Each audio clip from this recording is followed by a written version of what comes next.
Bueno, hoy vamos a dar inicio a este tema sobre los sistemas de navegación global basados en satélites, de ahí las siglas de GNSS, ¿no?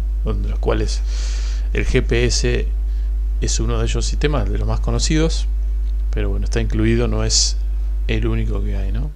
Cuando hablamos de navegación, hay que hablar un poquito de cómo algunas cosas fueron avanzando históricamente.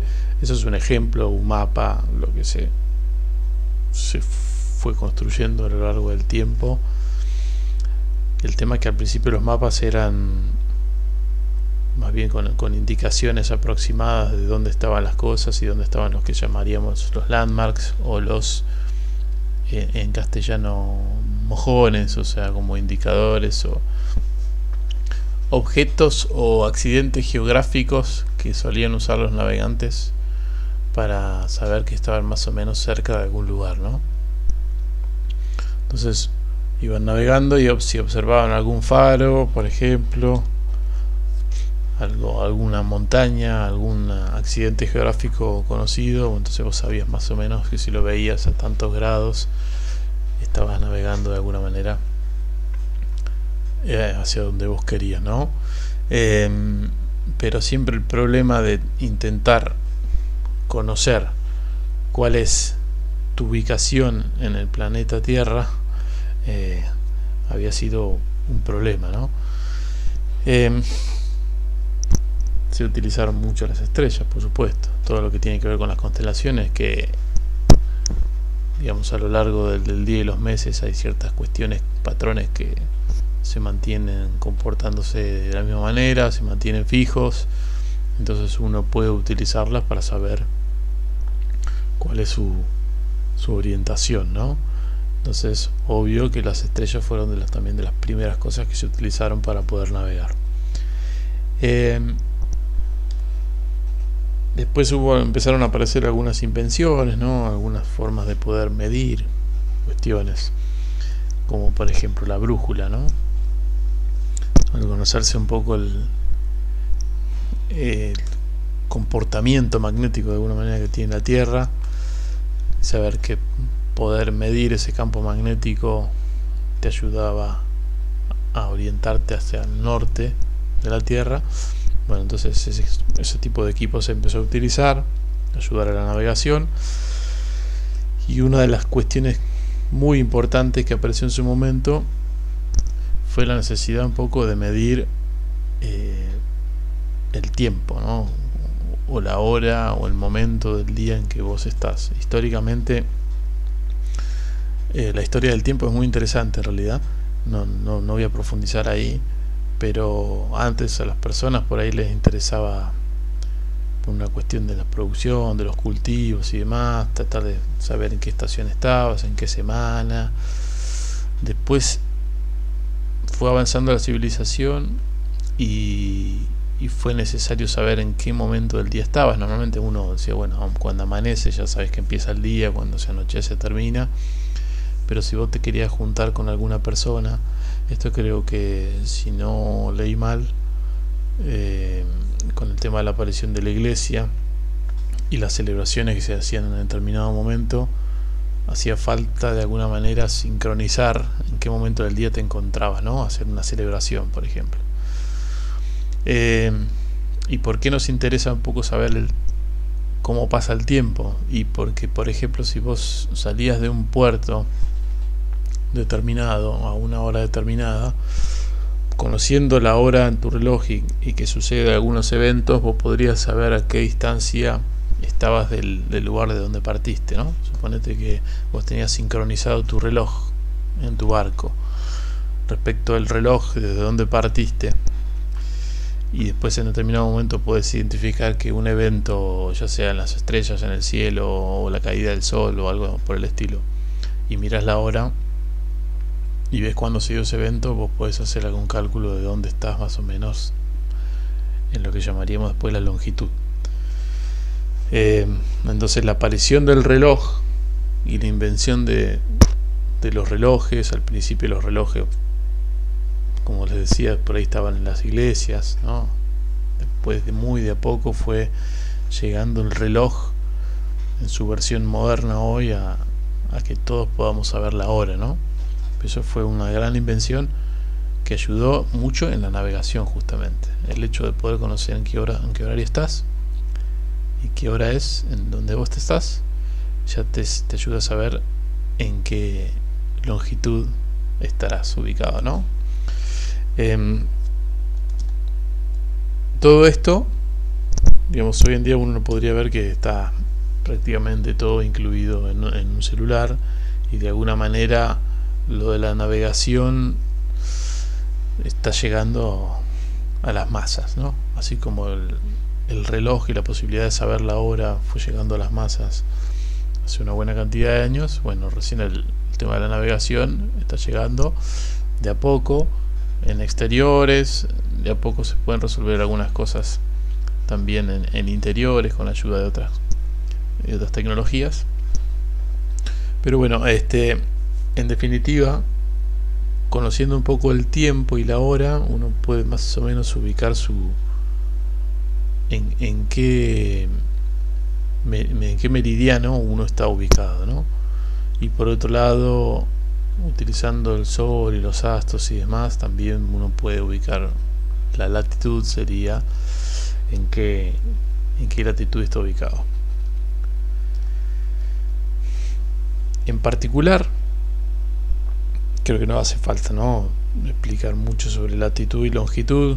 Creo que más o menos me preguntan cualquier cosa. La latitud y la longitud están relacionadas con el ángulo de los círculos. En el caso de la latitud, son círculos sobre planos paralelos al ecuador, ¿no? Vamos a ir a ver si podemos ir a la pizarra sin hacer macana.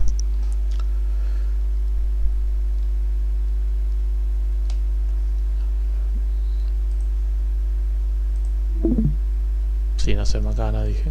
Buenísimo.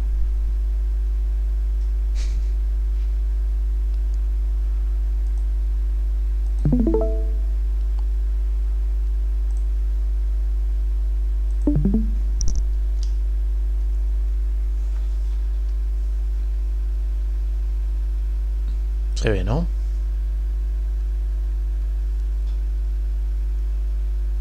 Sí se ve. Sí se ve. El ecuador, por decirlo así,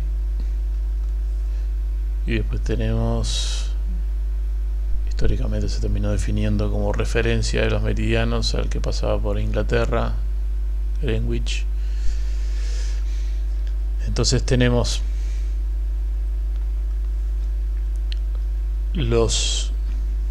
las distintas latitudes están definidas por círculos que son paralelos.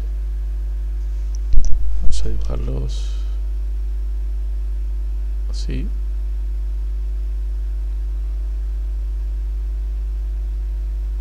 Círculos concéntricos de esta manera. Esos son los paralelos y los meridianos, ¿no? Y si uno mira de costado,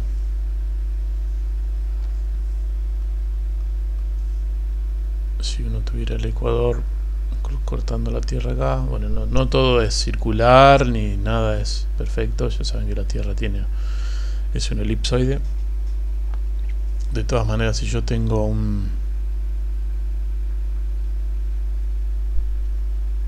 paralelo así, lo que se mide es, ¿no?, el ángulo que se forma acá, y esta es como la latitud, ¿no? Y la latitud se mide en norte o sur en función de si está por debajo del ecuador hacia el hemisferio sur o hacia el hemisferio norte, ¿no? Y después de igual manera uno puede definir en el otro plano el ángulo entre dos meridianos, ¿no?, que se va a llamar longitud. A mí siempre se me complicaba acordarme de memoria cuál era longitud y cuál era latitud, ¿sí? Este es el que básicamente está muy relacionado con el tiempo, de la necesidad de medir el tiempo. ¿Sí? Hoy en día está estandarizado. El tiempo normalmente se llama UTC, ¿no? De Universal Time. El UT0 es el que pasa por el meridiano de Greenwich. Si no me equivoco, nosotros estamos en el 3 hacia el oeste, ¿no? Greenwich, ¿cómo se escribe? Algo así. En el tercer uso horario en sentido oeste, ¿no? El -3 sería. Otra forma, distintas siglas que no nos vamos a meter en eso porque yo tampoco las manejo, ¿no? Greenwich Median Time, GMT, nosotros somos GMT-3, que corresponde a Buenos Aires, por ejemplo. Bien, de esa manera se define con grados, ¿sí?, al ángulo de la latitud y al ángulo de la longitud.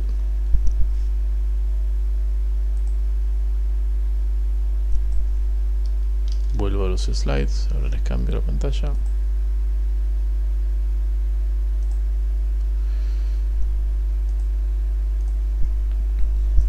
Entonces,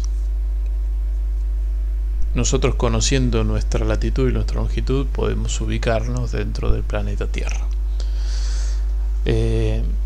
Y lo que voy a contarles ahora es un poco más de detalle acerca de lo que sería el sistema del GPS, en principio, que son, o sea, algunos conceptos son parecidos para todos, pero no es que GPS es el único sistema que existe. Y acá un poco se los voy a comentar.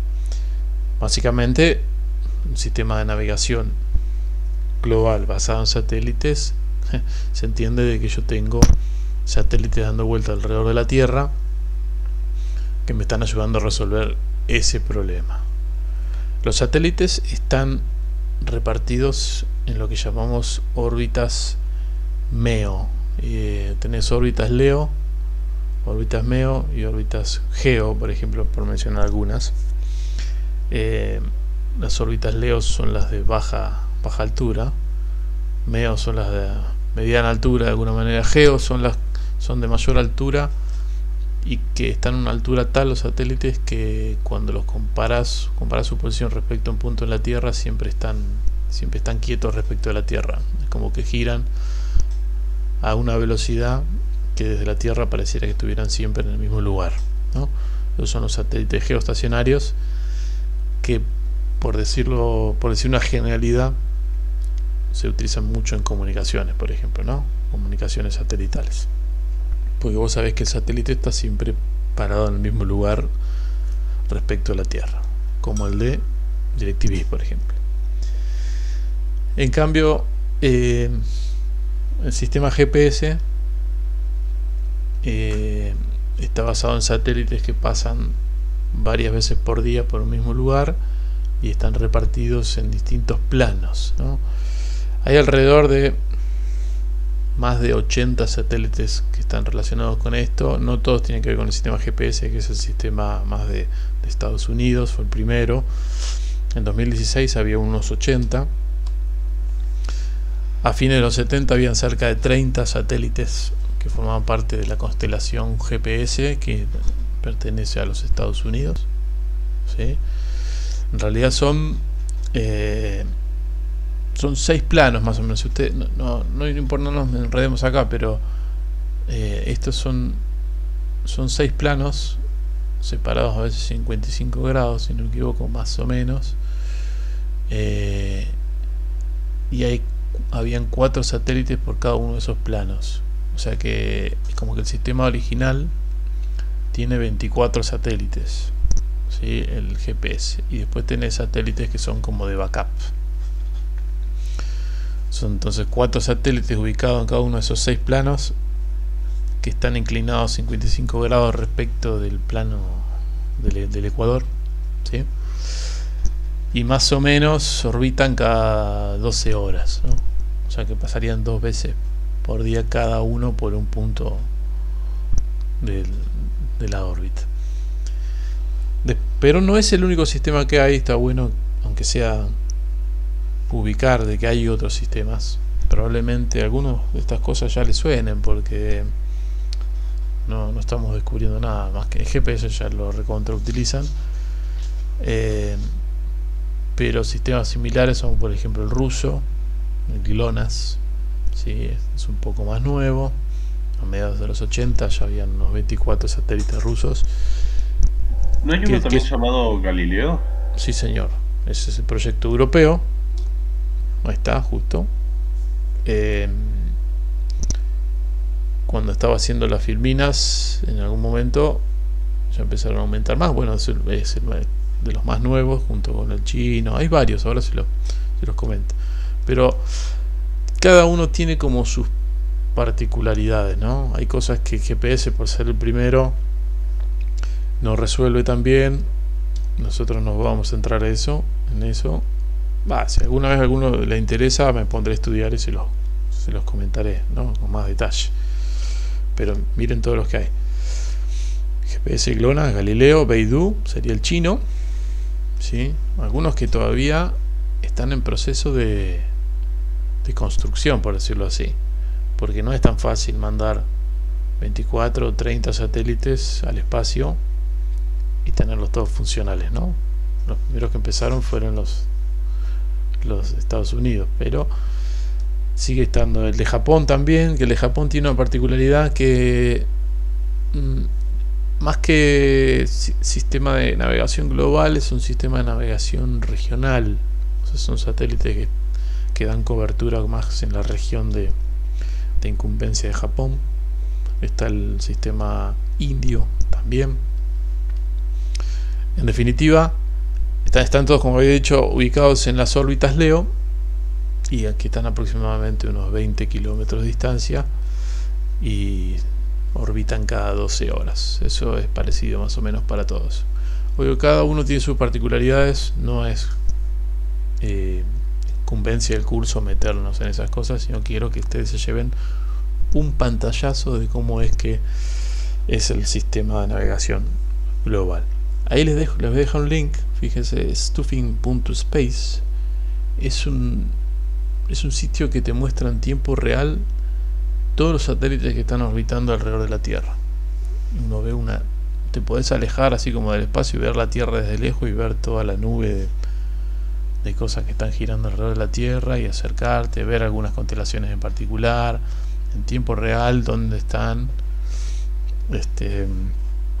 Muy interesante. Por eso la otra vez lo encontré el año pasado y me gustó mucho y se las dejo ahí. Bueno, vamos a empezar a entrarnos cómo es que logramos medir latitud y longitud, cómo es que nos logra ubicar en la Tierra. Para eso vamos a empezar primero por mencionar cuáles son los elementos principales. Sí. Me queda una duda con lo anterior. ¿Cómo garantizas, o sea, cuál sería la esperanza de vida del satélite? Porque yo supongo que ese plano ideal que nosotros mencionamos eventualmente deja de ser el plano de la posición que pensábamos, ¿o no? Sí, bueno, te lo voy a averiguar, no sé cuántos años, pero yo creo que esos 30, viste que GPS por ejemplo tiene ya 30, es porque van lanzando otros nuevos para ir reemplazando a los que se van a ir quedando fuera de operación. Mira, estuve en INVAP hace poco, no es lo mismo, pero a veces los satélites están pensados para 10 años, para 15, ¿sí? No sé si mucho más. Yo creo que lo que van haciendo es reemplazándolos a medida que van pasando los años.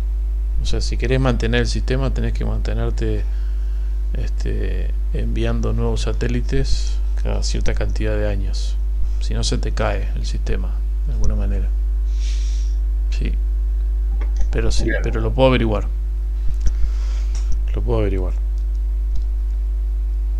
Bueno, el sistema de coordenadas que utiliza es un sistema de coordenadas centrado, ¿no?, en la Tierra. El primer elemento que va a aparecer en el sistema lo vamos a llamar, es el satélite, ¿no? El satélite que habíamos dicho en el caso de GPS son 24 satélites repartidos en 6 planos diferentes, y lo que hacen básicamente es poder medir de manera muy precisa la hora, ¿sí? La hora y su posición en la órbita, ¿no? En una órbita particular. Eso lo tiene que hacer con mucha y extremada precisión. Todos los satélites están sincronizados y todos manejan la misma hora, ¿sí? Los relojes que llevan arriba los satélites son relojes muy especiales, del tipo atómicos, del cual tampoco soy experto. Los relojes entonces hay que sincronizarlos, y la posición del satélite se puede calcular todo el tiempo en la órbita y en tiempo real. Hay ecuaciones para eso. Entonces el satélite todo el tiempo puede saber cuál es su posición y cuál es la hora, y esa es la información que luego va a enviar hacia los receptores. Es importante mencionar de que existen estaciones terrenas, o sea, en la Tierra existen estaciones de control repartidas todo lo largo del mundo, que permiten hacer qué cosa, y permiten, así como se acordarán que acá en Argentina tenemos estaciones terrenas para seguir al SAOCOM, para seguir a los ARSAT, ¿no? Simplemente una cuestión de salud de los satélites, de mantenimiento de los satélites mismos. Pero por otro lado también trabajan en todo lo que es la sincronización de los relojes, ¿no? Porque es como, si los relojes no están sincronizados, se pudre todo, porque es la base del sistema GPS, es que todos estén bien sincronizados los relojes, porque en función de la hora es que uno sabe después cuánta distancia recorrió una señal, ¿no? Entonces sincronizan relojes. Hay que tener en cuenta que ahora después lo voy a mencionar bien, la velocidad con la que giran los GPS normalmente es muy alta, los satélites. Entonces aparecen cuestiones más de física, o sea, de teoría de la relatividad, y cuando te mueves muy rápido el tiempo pasa más lento. Entonces hay que hacer unas correcciones que, si no las haces todo el tiempo, quizás en un día te corriste 1 kilómetro, ¿no? O sea, la precisión del sistema se corre 1 kilómetro. Entonces hay que estar manteniendo todo eso, correcciones de órbita, ¿no? Todo lo que tiene que ver con las correcciones de la excentricidad de las órbitas, es decir, no son perfectas las órbitas que siguen. Entonces todo el tiempo hay que estar haciendo correcciones en la posición también del satélite. La cuestión es que todas esas estaciones terrenas repartidas alrededor del mundo se encargan por ir haciendo el seguimiento de todos los satélites de la constelación, y además hacer las correcciones de los relojes y de las posiciones y las órbitas, ¿sí? Y eso es fundamental. Después, ¿cómo funciona esto? Y bueno, cada GPS va a enviar, montado arriba de alguna portadora, el mensaje, que básicamente, ¿qué es lo que va a llevar el mensaje? Es la hora en que se envió ese mensaje y la posición del satélite, ¿no? Eso va a viajar hacia lo que sería para nosotros los receptores en tierra. Los receptores en tierra no tienen de alguna manera conexión alguna con el sistema GPS de satélites y estaciones terrenas. No hace falta que el receptor es independiente, no hay que mantener, no es parte del sistema, por decirlo así. Normalmente porque está pensado para usuario final, inclusive de muy bajo costo. Entonces no hay que sincronizar nada, no, es como que cada receptor tiene su propio reloj, un reloj propio, y cuanto más barato sea el GPS, probablemente de menor calidad sea el reloj que tiene internamente. ¿Y por qué es importante el reloj? Y porque en esencia lo que hace el GPS, el satélite, es enviarte su posición y la hora en que te envió ese mensaje. cuando a vos te llega el mensaje, vos vas a mirar tu propio reloj y vas a saber cuánto tardó en llegar esa señal, ¿no? Hay una diferencia de tiempo entre que lo envió el satélite y a vos te llegó.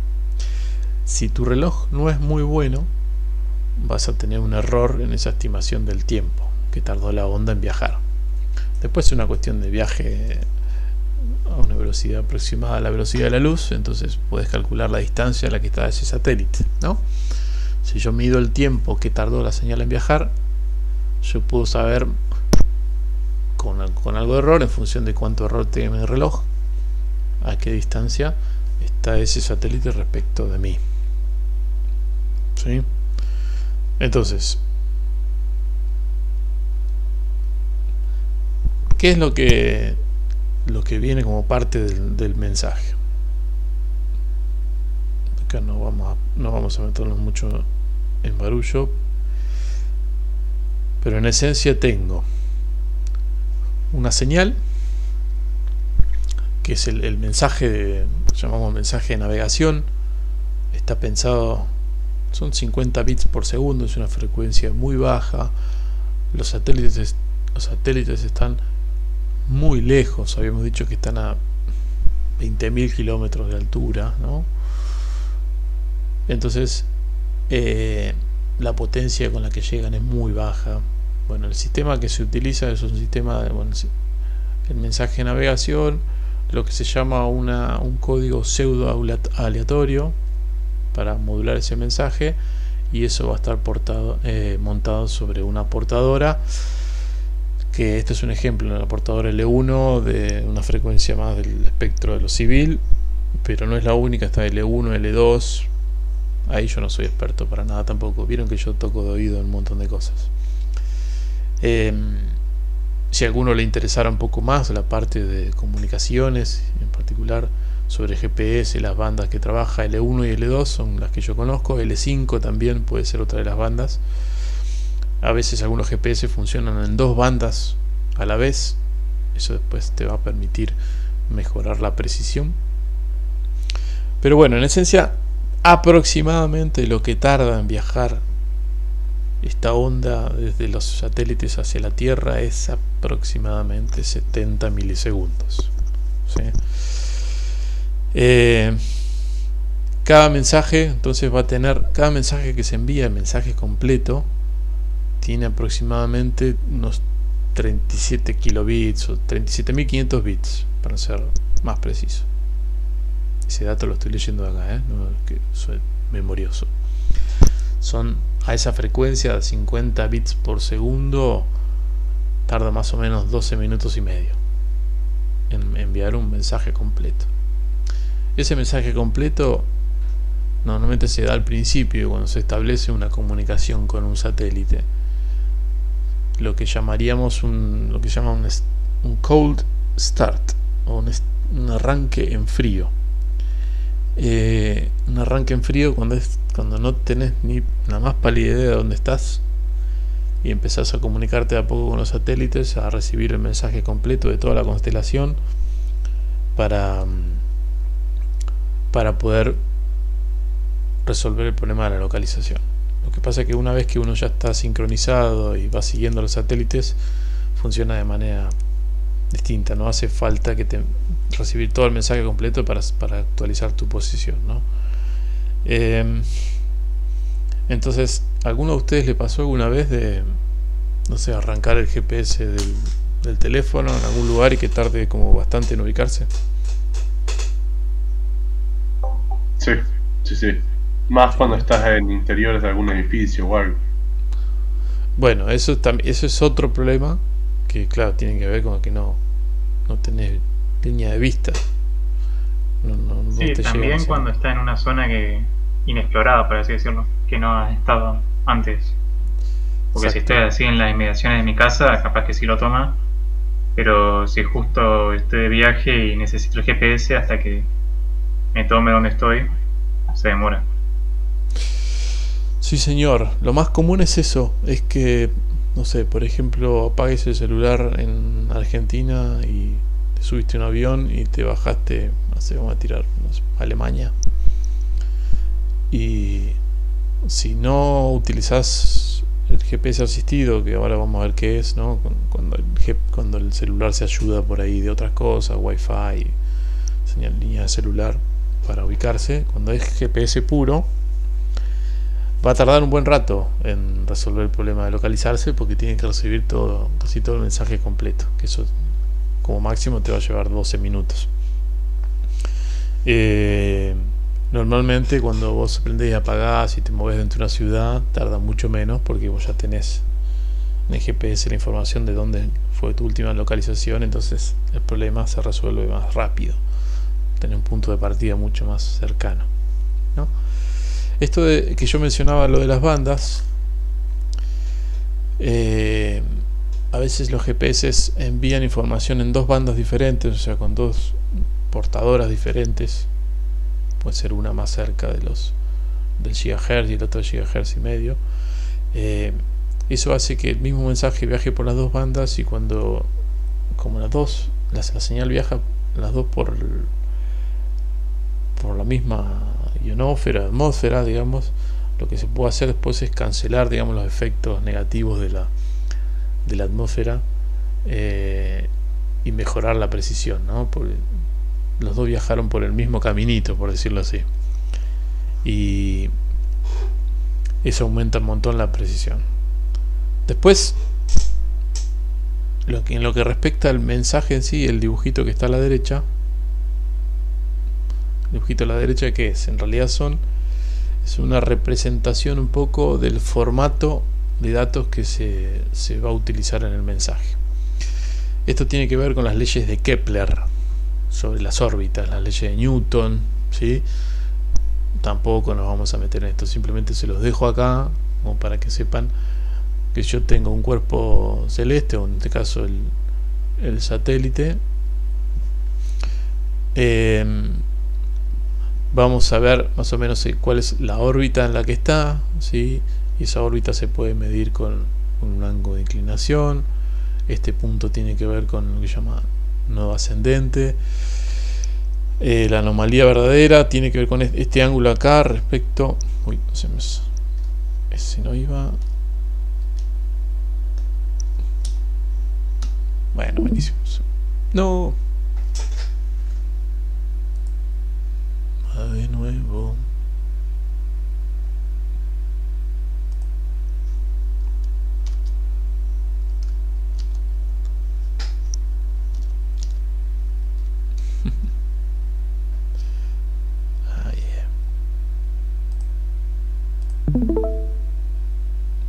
Ahora sí estamos viendo de nuevo.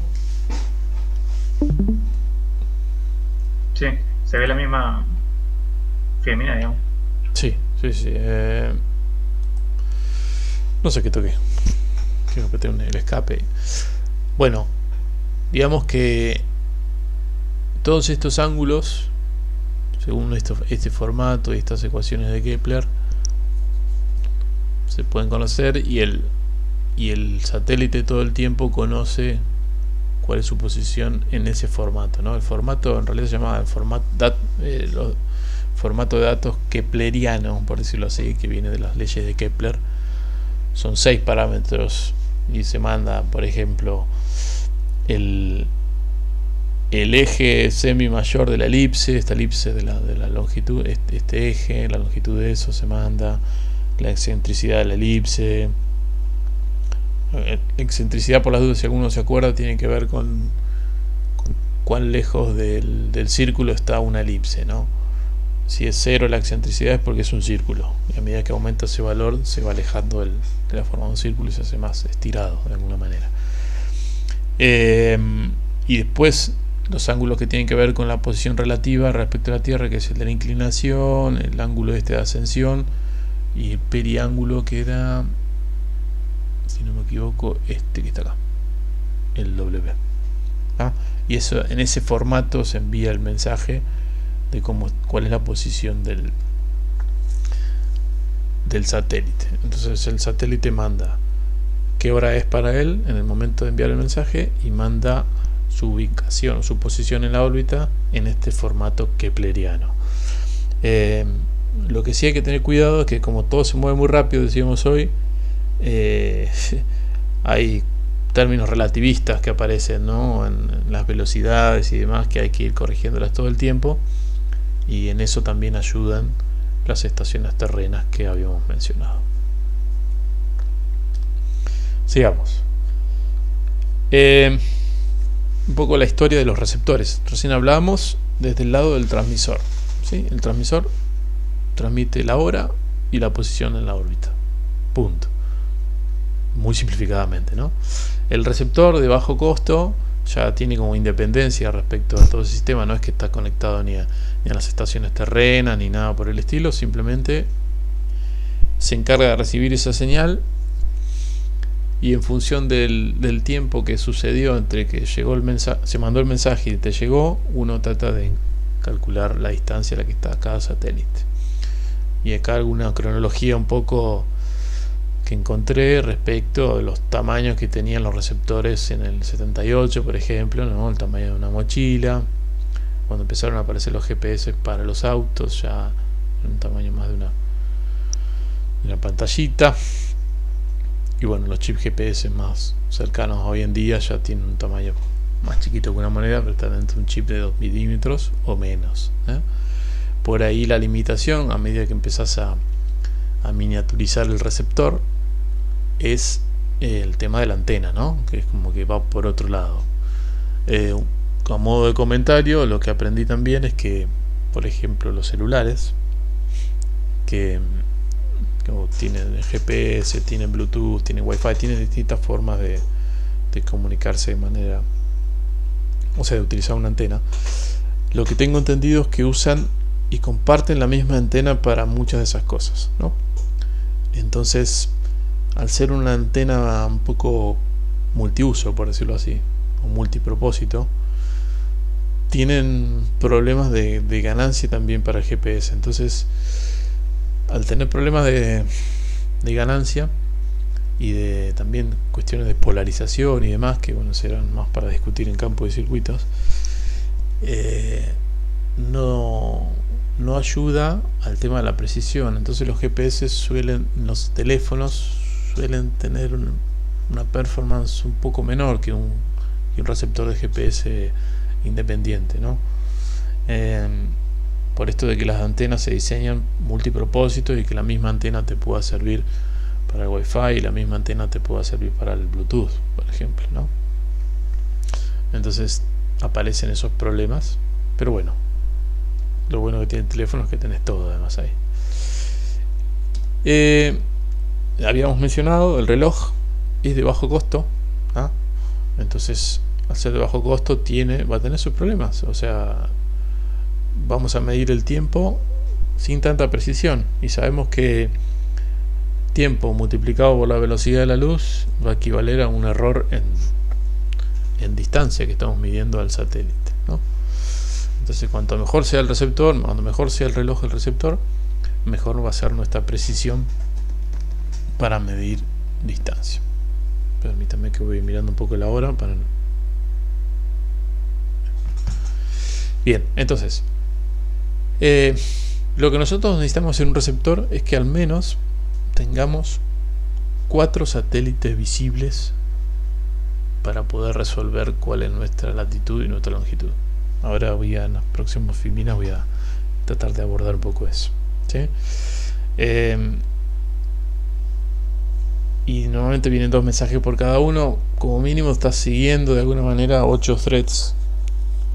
O sea, estás tratando de sincronizarte y mantenerte sincronizado con al menos 8, porque lo ideal es que puedas tener más satélites en vista para que la resolución sea mejor. Ahora vamos a ver por qué. Lo típico es tener anchos de banda de 1 Hz, ¿no? Eso es por ahí lo más típico. Tener una señal, una corrección de GPS una vez por segundo, pero bueno, a veces se encuentran de 5 Hz, de 10, 20 es medio raro, puede ser algún desarrollo especial, pero no es lo estándar, no es el receptor estándar que ustedes van a poder conseguir. Por supuesto que cuanto mejor es el ancho de banda, mucho mayor es el precio, ¿no?, del receptor. Pasando a hablar un poquito sobre el protocolo, que ya seguramente estuvieron jugando con eso. no vamos a descubrir nada, simplemente es repasarlo. NMA venía de National Marine Electronics Association, ¿sí? Una asociación de electrónica marítima, ¿sí? Que se pusieron de acuerdo para transferir datos entre dispositivos electrónicos, ¿no? Y lo que típicamente vamos a encontrar es un poco la información de latitud, longitud, el tiempo, ¿no? La hora en UTC, ¿no? En lo que hablamos hoy, Universal Time. Tenés ubicados acá los formatos en que te vienen esos datos, si estás en el norte o en el sur, si la latitud es este o este, perdón, si la longitud es este o este, y la latitud es norte o sur. Guarda con el formato, ¿sí? Hay que tener cuidado si le pifiemos por ahí en eso, capaz que perdemos con un par de decimales que le pifiemos o redondeemos, nos corremos un par de kilómetros en el mapa, ¿no? Información que no todos te la dan, pero algunos satélites te podrían dar la cantidad de satélites que tenés en vista. Lo que se llama la dilución de la precisión horizontal, en este caso, que después ahora voy a mencionar un poquito qué es eso. Bueno, unidades, y después un checksum al final, como para ver si el mensaje tiene errores en la transmisión. Normalmente como que las tramas que más nos van a interesar son las que vienen con el GGA, ¿no? El GP, GGA, peso GP, GGA, que es la que ya viene con todo esto que está acá, porque después hay otros encabezados con otro tipo de información que a nosotros por el momento no nos va a interesar, pero bueno, sepan que no es la única, ¿no? Ahora vamos a charlar un poquito de cómo es que en definitiva se logra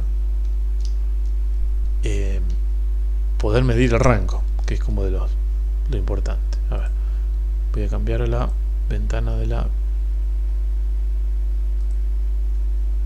pizarra.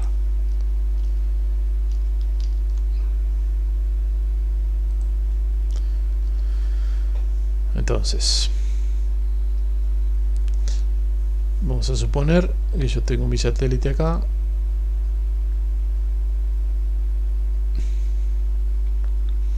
Y estoy ubicado acá con mi receptor. GPS me envía una señal y yo lo que voy a hacer de alguna manera es ver con mi reloj, ¿no? Poder medir cuál es la diferencia de tiempo que sucedió entre que me envió la señal el GPS, el satélite, y yo la recibí, ¿no?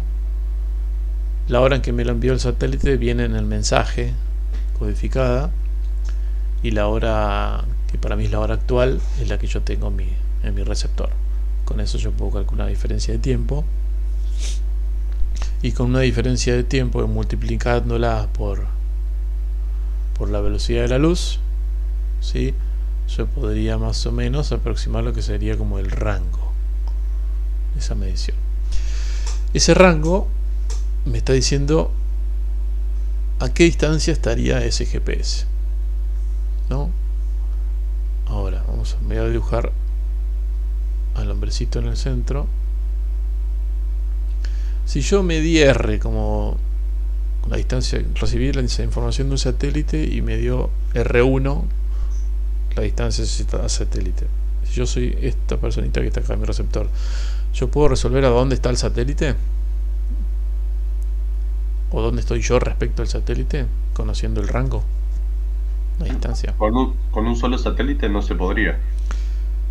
No, o sea, porque solamente podés conocer justamente el rango, pero puede estar en cualquier dirección de las tres dimensiones. Exacto. Uy, qué mal que me quedó.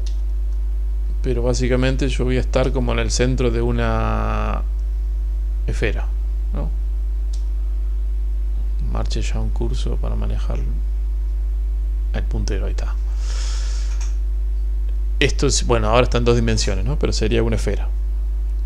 Ahora, una esfera de radio R1, que es lo que yo pude medir habiendo reconocido el satélite 1. Necesito al menos otro satélite más, por ejemplo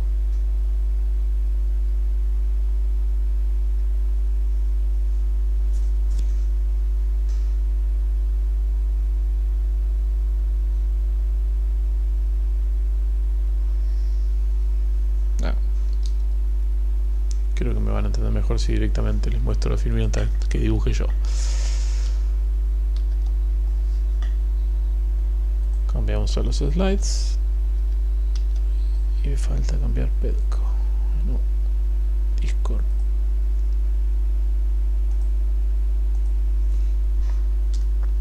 Creo que esto va a ser más rápido. Vamos a llegar más rápido. Yo se me imagino cuando dos esferas se cruzan, lo que se forma es un círculo, ¿no? En la intersección de dos esferas. Cuando tres esferas se cruzan, es decir, por ejemplo, este círculo que está acá tiene que ver con este satélite, ¿no? Yo medí que podría estar en cualquier lugar de todo este círculo alrededor de este satélite. Y después la otra medición me da que yo podría estar en cualquier parte de esta esfera o este círculo en 2D alrededor de ese satélite. Y uno tercero me podría decir esto, ¿no? Con tres esferas, uno en realidad en el 3D encontraría dos puntos, en realidad, ¿no? Dos puntos posibles. Lo que pasa es que uno estaría en el espacio y el otro estaría ubicado sobre la faz de la Tierra. Entonces uno es fácil de descartar porque no es coherente. ¿Y por qué necesitamos un cuarto satélite? ¿Se imaginan por qué?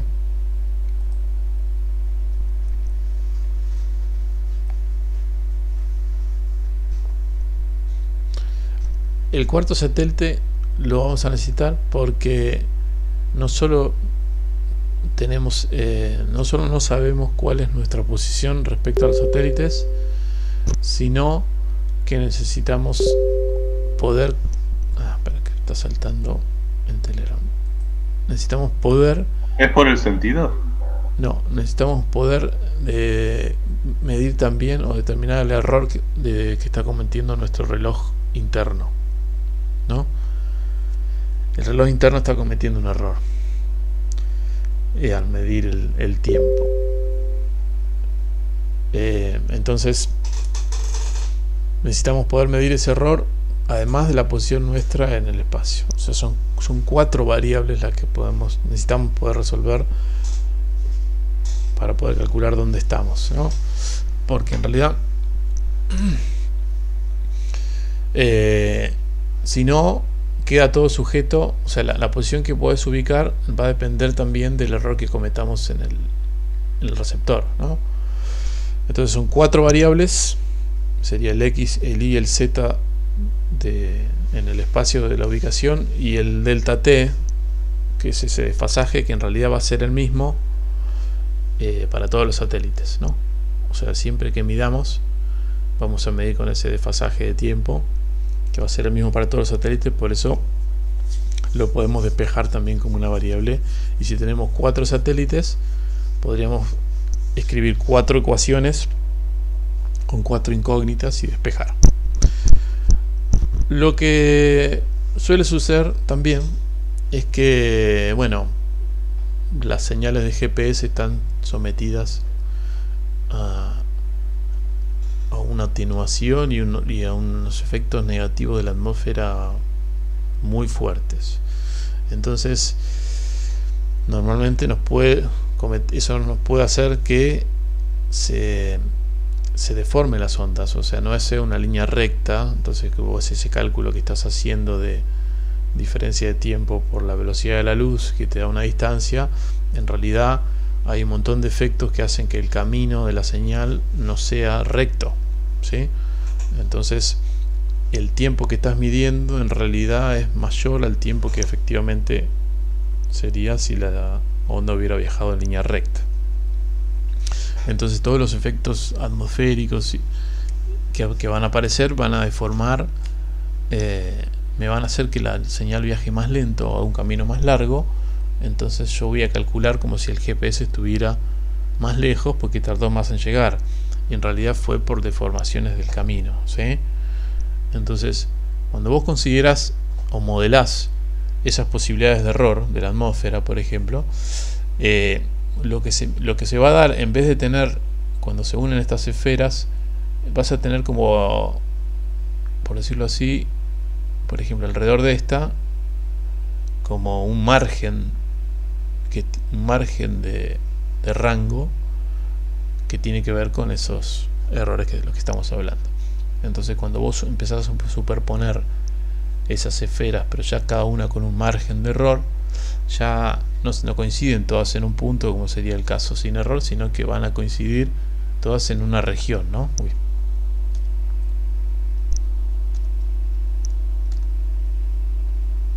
Van a coincidir todas en una región, ¿no? Entonces, lo que se termina haciendo es que vos necesitas quizás más satélites para poder resolver el problema con una mejor resolución. Cuando tenés error, es como por ejemplo cuando intentamos ajustar una recta a una nube de puntos que yo tengo, usábamos regresión lineal y por ejemplo usábamos cuadrados mínimos para poder resolver esas ecuaciones. Ahora, de igual manera, nosotros podríamos usar cuadrados mínimos para resolver 4 ecuaciones con 4 incógnitas, pero en realidad yo voy a dar más ecuaciones. Voy a agarrar más satélites, entonces voy a tener más de 4. Y voy a intentar encontrar cuál va a ser, por ejemplo, el centroide de esa región, que me va a dar más o menos la posición en la que estoy, ¿sí? Cuando yo tengo más ecuaciones de las que necesito en realidad, normalmente es para tener datos de más y poder encontrarlo con una mejor precisión, ¿no? El cuadrados mínimos hace eso. Yo tengo mucho más datos de lo que necesito, pero tienen error, y yo como conjunto los analizo y saco lo mejor que le puedo sacar. De la misma manera acá lo vamos a hacer con cuadrados mínimos, por ejemplo, ¿no? Entonces, de esa manera, con más satélites, no solo con 4 ya no voy a poder resolverlo muy bien, ya necesito 6, 7, 8 satélites para tener más o menos una buena precisión. Cuadrados mínimos sería un resultado. Esto si lo viéramos, por ejemplo, también desde el punto de vista con 3D, ¿no? Esos 4 satélites y esas 4 esferas que se arman y que van a, en teoría, coincidir acá en un punto donde vos estás ubicado sobre el planeta Tierra, ¿tá? Y esta es como esa esfera que se llama Clock Error Ball, o sea, como una esfera alrededor tuyo que va a tener un tamaño que va a ser el error tuyo del reloj por la velocidad de la luz, o sea, más o menos el error en espacio que vos cometés, ¿no? Y después a eso hay que sumarle el error, porque estamos siempre asumiendo que el rayo viaja en línea recta. Cuando aparecen problemas atmosféricos, a veces las ondas tardan más en viajar, ¿no? Y eso aparece en lo que charlábamos recién. Vamos a hablar un poquito ahora de ecuaciones, ¿sí? Modelemos un poquito lo que charlábamos recién. Digo, este error que tengo acá es lo que la literatura llama el pseudo rango. ¿Por qué pseudo? Y porque viene con ese error. O sea, si tu receptor, el reloj de tu receptor, fuera bien preciso y no cometiera error, entonces sería justamente, medirías perfectamente a qué distancia está el satélite, ¿no? Pero bueno, no es así. Los relojes son normalmente de bajo costo, entonces vos cometés un error al medir el tiempo, y al medir el tiempo entonces va a aparecer un error acá, que también va a ser un error de rango en definitiva, porque cuanto más le pifies en el tiempo por la velocidad de la luz, esto te va a dar el error de alguna manera en rango que estás cometiendo. A eso, al rango verdadero más el error que vos desconocés a priori, ese offset, se le llama pseudo rango. Y yo lo podría calcular para cada uno de los satélites que yo tengo en vista, ¿no? Para cada uno de los satélites que tengo en vista puedo calcular el pseudo rango. Esto que hablábamos hoy de las esferas. Lo podríamos reescribir, ¿no? Como si fuera una distancia euclídea.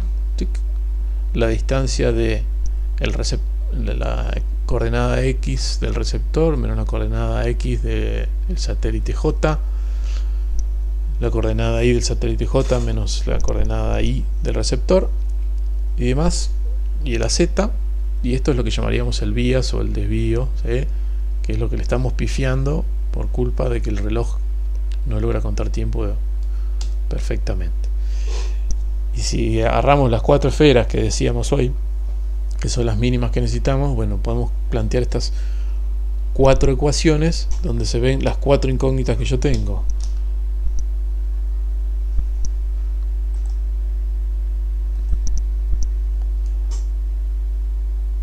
La posición en X, la posición en Y y la posición en Z del receptor, y este bias que por suerte, como decíamos, aparece en todas las ecuaciones.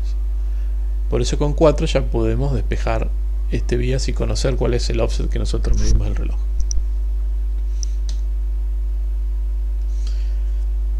Hablemos un poquito ahora sobre lo que sería el desempeño, ¿no? Los errores que comete, qué referencia podemos usar en ese sentido. Lo primero que tengo que decir es que la precisión del GPS va a depender, por ejemplo, si vos tenés un solo receptor simple o puedes llegar a tener 2 receptores que trabajen de modo diferencial, ¿no? Que ahora vamos a ver de qué se trata.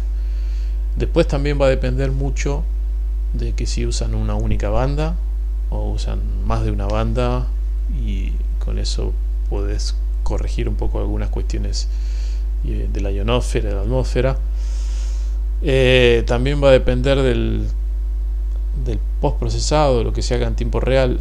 Los receptores GPS han mejorado muchísimo, no porque quizás haya cambiado mucho el sistema con que trabajan, sino porque el procesador, el que hace los cálculos en el receptor, ha mejorado mucho sus capacidades, porque la electrónica de cómputo ha mejorado tanto que ahora los GPS pueden hacer muchos más cálculos y son más baratos. Entonces puede mejorar mucho la precisión de las mediciones simplemente por el hecho de que está el procesador con mayores capacidades en el receptor, ¿tá? Por otro lado, tenemos que reconocer que casi siempre va a haber más error de manera vertical, o sea, cuando determinemos la altitud, se llamamos latitud. La latitud sería, recuerden, en cuál círculo concéntrico al ecuador estamos parados, ¿no? Y la longitud es en cuál meridiano respecto a Greenwich estamos parados, y la altitud será, bueno, la altura respecto, en realidad es respecto a un elipsoide de referencia, ¿no? Porque no es respecto a lo que sería, no, si vos tenés una cadena montañosa, no te da la altura respecto a la montaña donde estás parado, sino que te da la altura respecto al elipsoide de referencia, que muchas veces se lo considera como el nivel del mar, ¿no? Ajustado al nivel del mar. Entonces, el error que comete el GPS normalmente es mucho mayor cuando medimos la altitud, ¿sí? ¿Por qué? Y porque como para mejorar geométricamente el problema, para resolver cuál es la... Vuelvo para atrás un toque a ver si logra ver eso. Fíjense, nosotros siempre los satélites los tenemos como de un solo lado, ¿no? Porque para que este punto sea visible en la Tierra respecto a los satélites los tengo de este lado. Geométricamente sería mejor que yo también pudiera tener satélites del otro lado que lo vieran, porque de esa manera puedo minimizar el error en este eje que sería el eje de la distancia, de la altura, ¿sí? Entonces, siempre lo ideal es yo tener los satélites lo más repartidos posible respecto de mí para que el problema geométrico sea mejor, más favorable. Si no, no lo puedo resolver bien. Entonces, voy a cometer siempre más error en medir la altitud, siempre esa tiene más error, por esto que digo que no tengo satélites por debajo que también me ayuden a hacer los cálculos geométricos, ¿no? Si tuviéramos que poner una cota alrededor de todo el día, y normalmente el error del GPS va a estar contenido dentro de los 15 metros de la posición verdadera, el 95% de las veces. Es un análisis estadístico. Y el tema de la altura son 33 metros, esto que decía, casi el doble, un poco más del doble, y 30 nanosegundos en el tiempo.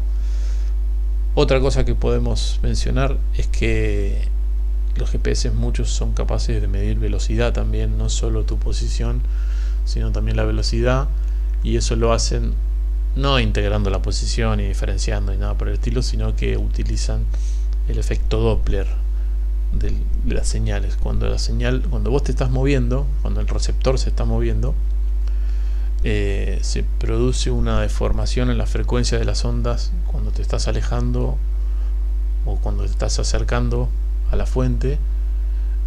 Hay una pequeña deformación de la frecuencia que se llama efecto Doppler, que no nos vamos a meter en eso, pero seguramente le suena. Y un poco utilizando el efecto Doppler se puede conocer las trayectorias, o sea, se puede medir la velocidad del móvil, ¿no? Entonces algunos GPS tienen la capacidad de no solo darte latitud, longitud, altitud, sino también te puede llegar a dar la velocidad en esos tres ejes. Le estoy metiendo para lograr meter el temita entero antes de tener que irme. Otro parámetro interesante que tiene que ver con el error se llama la dilución de la precisión geométrica, ¿no? Fíjense la imagen que tenemos a la izquierda. Cuando yo tengo 3 satélites, por ejemplo, que están como ubicados bastante separados del móvil, pero están como bastante repartidos en el espacio, no están uno junto al otro como es en este caso, ¿no?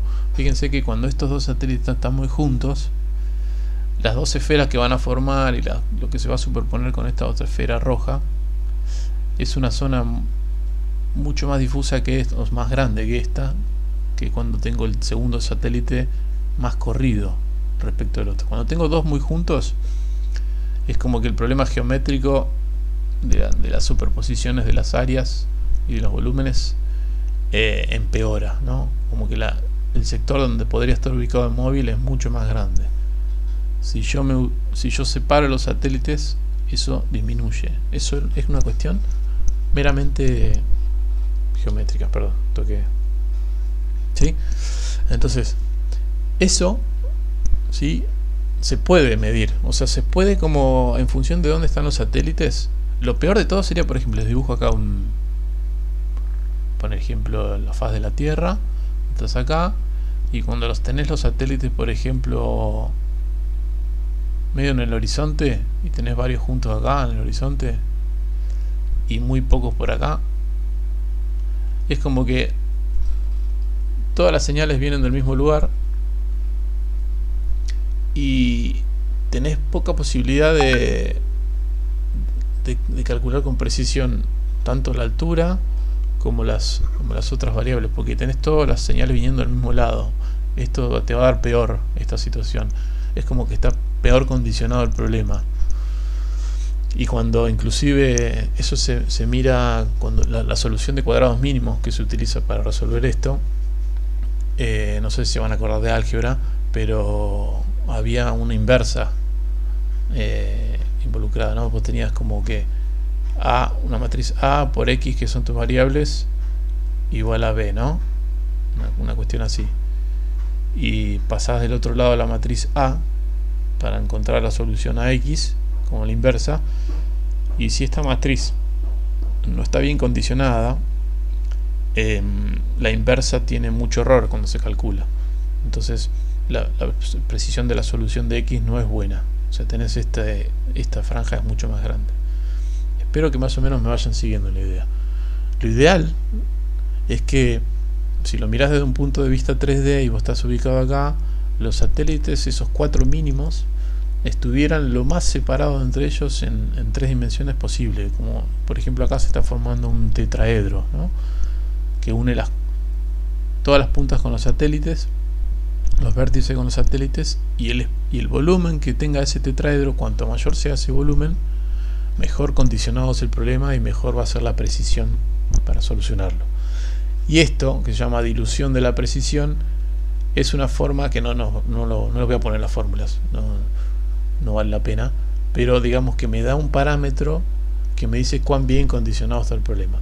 Si la dilución tiene un número medio grande, quiere decir que no está bien condicionado y por ahí tenés demasiados satélites en el horizonte o están todos del mismo lado. Entonces, digamos, la región en la que podrías estar es mayor, entonces el error que comete es mayor, ¿no? Por último, a ver si entran de una. Bueno, entra todo junto. Vamos a diferenciar algunas cuestiones, o sea, algunas formas de mejorar la precisión. Hasta ahora hablamos de GPS estándar. Ahora, si yo hablo de un GPS asistido, normalmente es porque usamos otras fuentes de información para mejorarlo, ¿no? Normalmente es para acelerar el proceso de ubicarnos. Las líneas de celular, o sea, si el celular tiene vista con las antenas del sistema de celulares, lo puedo utilizar eso para empezar a triangular y ubicarte más rápido, cerca de qué celdas de celular estás ubicado. El Wi-Fi también se puede utilizar para saber dónde estás ubicado, ¿no? Todo eso ayuda para que vos puedas acortar los tiempos y en los momentos donde perdés señales de GPS te puedas también ubicar un poco en interiores, por ejemplo, con este tipo de señales. Eso cuando hablamos de GPS está asistido, ¿no? Y ustedes muchas veces en el celular pueden configurar si van a utilizar el GPS como asistido o con la ayuda de otras cosas, o el GPS puro. El GPS puro, bueno, tiene sus problemas, ¿no? Después, cuando utilizamos dos receptores, sí, que ya hablaríamos de lo que serían los GPS más del tipo diferencial, vamos a separar en dos bandos. El receptor GPS diferencial puro y otro que se llama RTK. Ambos funcionan de la misma manera. Tengo lo que se llama una estación terrena, o acá vamos a poner la posición base, una estación terrena que me va a servir de estación de referencia. Normalmente esa estación terrena podemos medir, quizás con algún agrónomo o con algo, con un GPS muy bueno, podemos medir su posición, su latitud, su longitud, su altitud con precisión, y esa va a ser muy buena y va a ser de referencia. Y lo que yo voy a intentar hacer es, a través de esta estación terrena, poder ayudar al receptor móvil. Este sería un receptor que se estaría moviendo. Se usa mucho en el esquema, se usa mucho en agrimensura, por ejemplo, topografía, agricultura. Yo tengo estaciones que son de referencia y están fijas, y después tengo estaciones que son móviles y que son las que yo quiero realmente medir dónde están. Por ejemplo, podrían ser robots o autos que se muevan, ¿no? Entonces, la estación terrena y la estación que va con el móvil, o sea, los dos tienen un receptor GPS y las dos reciben las mismas señales casi, porque están en una región muy cercana. Entonces uno podría decir que también, si la distancia entre estos dos no es muy grande y la distancia a los satélites es tan grande, que uno podría pensar que esos rayos, el que llegó tanto a la estación terrena como el que llegó a la estación móvil, serían rayos que viajan de manera paralela, ¿no? Entonces como que los podríamos pensar como que fueron afectados por la atmósfera de igual manera. Entonces, si yo utilizo la información de ambos, yo podría cancelar de alguna manera los efectos de la atmósfera simplemente al trabajar con la diferencia esta entre estas dos distancias, ¿no? Entonces, el GPS RTK y el diferencial utilizan una estación terrena. ¿Para qué?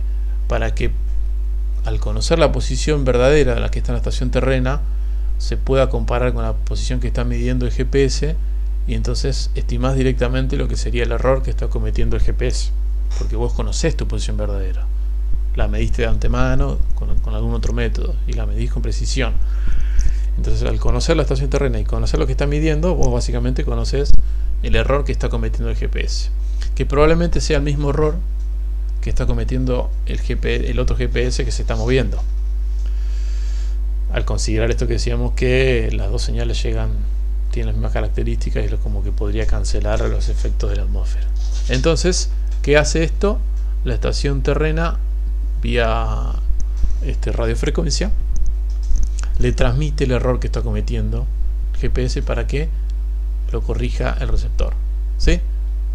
Entonces vamos a diferenciar dos cosas, los GPS diferenciales y los RTK, en función de cómo es que miden la posición, es cómo se diferencian, pero la estrategia general es la misma: una estación terrena y las estaciones móviles, y por RF yo le transmito las correcciones a las estaciones móviles. Con esto se puede bajar un montón el error, ¿sí? Un montón. El GPS diferencial, basándonos en lo que dijimos recién, de que voy a tener ahora una estación terrena y la estación móvil, se basa un poco en tratar de encontrar este delta T, o sea, el desfasaje, lo que tardó en viajar la señal, en conocer lo que sería el código pseudo-aleatorio que envía el GPS. O sea, lo que intentan encontrar es el código pseudo-aleatorio que corresponda con la señal de ese GPS particular, porque además como que son conocidos más o menos cómo buscarlos. Entonces, lo que intenta hacer es como correlacionar y encontrar el código pseudo-aleatorio que se coincida con el transmitido, ¿no? Si vos tratás de mover una señal parecida a esta por encima de la otra, hasta buscando la correlación, en algún momento podés encontrar un máximo, y en ese momento uno podría decir cuán desfasado está respecto a la original, ¿no? Y en función de eso podés encontrar este desfasaje, que en definitiva es la medición de la distancia a la que está el satélite, ¿sí? Entonces, los GPS diferenciales se basan principalmente en utilizar esta forma, y eso se le llama, esto para acá, posicionamiento basado en código, ¿sí? O sea, utilizás el código pseudo-aleatorio, haces correlaciones hasta que te lográs sincronizar con la señal, y con eso puedes estimar este tiempo. Y eso lo podrías hacer con cada una de las señales o los threads que vienen de los distintos satélites y medir. Entonces, de la misma manera que hacíamos recién, con ese delta T podés calcular tu posición, ¿no? Entonces, esa posición, teniendo esta misma consideración que hacíamos hoy, de que los rayos están paralelos, tanto lo que recibe la estación terrena como lo que recibe el móvil están afectados por lo mismo. Entonces uno puede cancelar esos problemas y enviar las correcciones al móvil. Acá van a aparecer cuestiones que tienen que ver con el multicamino, que si quieren las charlamos un poco más el viernes. Multicamino quiere decir cuando las señales empiezan a rebotar y empiezan a llegar al receptor, pero habiendo pasado por otros lugares, ¿no? Una señal de radio puede rebotar en distintos lugares y llegar por más de un camino al receptor, y eso hace de que te llegue más de una señal del mismo satélite por distintos rebotes, y te pueda generar algunos problemas para saber cuál es la verdadera, ¿no? No nos vamos a meter en ese quilombo, pero es un quilombo que tienen los receptores de GPS y que hay que trabajar. Entonces, el receptor diferencial lo que hace es basarse en estas correlaciones con los códigos enviados pseudo-aleatorios, y en función de eso calcular la posición y enviarla,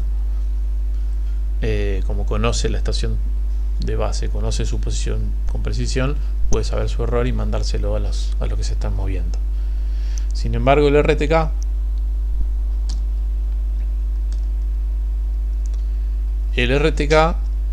si bien la estrategia es la misma, de tener estaciones terrenas, no se basan en ese posicionamiento por código, sino que utilizan la portadora. En realidad lo que intentan hacer es contar, aunque parezca difícil, ¿no? Pero intentan contar cuántos ciclos de la onda portadora se generaron desde que viajó hasta que llegó, ¿no? imagínense cuántos ciclos de la onda portadora llegaron. Y lo que mide es una diferencia de fase. En el receptor lo que hace intentar es, tiene la fase de referencia de la portadora y la fase de la recepción que tuviste, y podés medir esta diferencia de fase, y con eso tener una precisión por debajo del centímetro cuando lo comparás, ¿no?, con la longitud de onda. Ahora, el problema más grande es en saber cuántos ciclos pasaron desde que llegó, ¿no? Porque vos podés medir la fase, pero en la fase solamente te da una referencia de un ciclo, pero no sabes cuántas vueltas diste. Y ahí está la clave. Estos sistemas trabajan para poder encontrar cuántos ciclos viajó la onda, y una vez que lograste determinar ese valor, te tratás de mantener sincronizado para no perderlo, y entonces ahí tiene una precisión por debajo del centímetro, ¿no? Entonces, inclusive si los GPS tienen más de una banda de frecuencia, como dice acá, se pueden ayudar para minimizar el error que tiene que ver con la atmósfera, ¿no? Finalmente, la estación terrena, que podría en este caso ser esta, por ejemplo, lo que envía a los otros receptores no es el error que midió, como era en el caso del GPS diferencial, que medía el error que se cometía y se lo transmitía para que corrijan los otros, sino lo que hace es medir la fase y transmitirle la fase a los otros. Entonces esa fase se mete dentro de los cálculos y obtiene una precisión mejor que los diferenciales, ¿no? Para concluir, estos GPS son capaces de obtener precisiones por debajo del centímetro, ¿sí? Pues justamente si lográs estar enganchado y saber cuántos ciclos de la señal pasaron, y ahora el desfasaje te permite medir dentro de la longitud de onda cuál es el error que estás cometiendo, ¿no? Y se hace muy chiquito. Bueno, ahí voy a dejar la grabación.